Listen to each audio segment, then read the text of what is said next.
in and ready to go. But you look at our schedule, some big time challenges, early on, and you think about the noise that can be around our program. I mean, it's been that way. I don't see it going away. Hopefully not, but hopefully it's because we're winning and being successful. But for me, I'll tell you the biggest challenge is staying in the moment.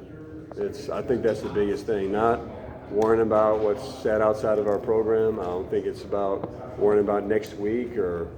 I've been asked, what do I want my legacy to be as a coach? I don't know what I want my legacy to be. I want to win today. I want to have a good practice and then move on to the next. So I think that's the most important thing for me. Coach, when you hear the word transition, how does that resonate to you in the philosophy of this year's good basketball team?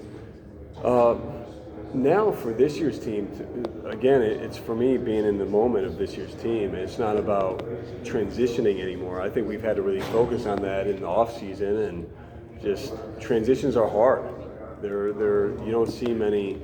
If you take all the successions in sport and business, whatever it may be, and I've studied them, it's more times than not it doesn't turn out the most successful. And so for me, I've just tried to make every decision that we've made, balancing what's made our program who we are, and sticking to those values and that culture, but also being innovative in what college basketball in 2022 looks like, and being authentic to myself. And so, with the transition we've had, I try to just be really authentic, be who I am, follow my instincts, follow our instincts as a staff, and we've done a good job of that so far, and we need to continue.